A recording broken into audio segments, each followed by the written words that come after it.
Most insane internet rabbit holes that are oddly convincing, part 6-7. Jet fuel is a hoax, and airplanes don't actually burn fuel to fly, but rather use an energy source that's gonna have you questioning everything. Just a fun theory for entertainment purposes only. So this is a plane. It flies in the air using jet fuel, or so we're told. A typical Boeing 747 carries about 64,000 gallons or 242,000 liters of fuel. That's a lot. A literal metric ton. Actually, about 193 metric tons to be exact. But let me ask you something that you've probably never thought of before. Where the hell do they put it? Like, this is what a 60,000 gallon water tank looks like. That's a person for scale.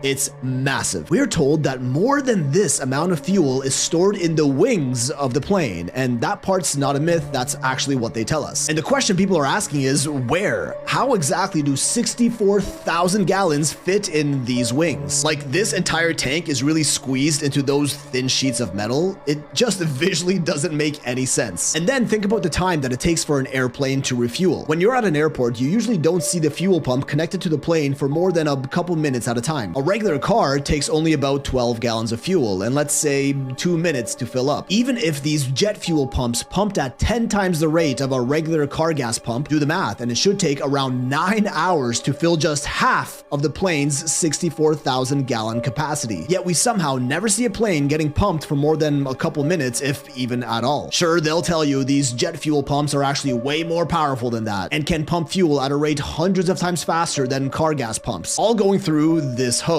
with a 1 to 2 inch inner diameter, which is actually how wide they are on the inside. Go search it up. All of this fuel which goes to power the turbines, and this is where it starts getting fun. Because here's what a turbine from a typical airline jet looks like, pretty standard. And here's the ceiling of the Hoysala temple in India, an ancient temple that is said to have been built around 1150 AD, but some argue it could be much older than that. Now, ancient India has some of the wildest temple architecture and design anywhere on earth, like Kailash, a whole last temple that was carved into the bedrock of the cliff around it, an absolute marvel of ancient engineering. The pillars found inside these temples are so symmetrical, so insanely detailed, they look like they're 3D printed, made hundreds, if not thousands of years ago, and also appear to have been made for much more than just aesthetic purpose, because the engineering behind these pillars is nothing short of miraculous, with moving stone parts that can be physically rotated like they're part of a machine. Some of them aren't even connected to the ground, and just how on earth did they pull that off? Meanwhile, others can fully rotate and spin around. Like, we're talking stone pillars built over 800 years ago, engineered like modern machinery. And I don't see any reason why anyone would go through the painstaking lengths of making stone pillars that can spin unless they had a functional purpose. Oh look, here's one with a stone ball inside of it. Just how? Anyway, these ancient Indian temples really deserve their own video, which I'll cover some other time, but for now, let's focus on the pillars. These pillars are so meticulously designed with incredible laser-like detail and precision, near perfect circular symmetry that look like they were made with modern technology, and also happen to be in a similar shape of an airplane turbine engine. This is where we go a little off the rails. Remember, entertainment purposes only, right? Many fringe theories state that ancient temples and buildings like these were actually power plants that provided energy for past civilizations, like the pyramids of Egypt in the Giza power plant theory, and the same is thought of the temples of ancient India like Kailash and Hoysala, which used specific ancient mechanisms and esoteric knowledge to harness atmospheric energy from the sky to power their ancient societies. I told you this was gonna get weird. Well, now it's being said that same technology is actually being used in modern airplanes, which only use the jet fuel to take off, and once they reach a certain altitude, they tap into this atmospheric energy to stay lifted and move fast, which they would have better access to because of how high planes fly, and that's where this energy is supposedly found. Tartaria technology, Nikola Tesla technology, zero-point energy being used right under our noses, all while taking money out of our pockets with expensive plane tickets, blaming it on the copious amounts of jet fuel they allegedly need, when they're actually just using the free, unlimited atmospheric energy harnessed by our ancestors. Absolutely insane, I know. But listen, a Boeing 747 can weigh up to 220 tons, while an Airbus 380 can go up to 600 tons. Have you ever stopped to think about how much of a modern miracle it is for a 600-ton metal behemoth to fly through the air for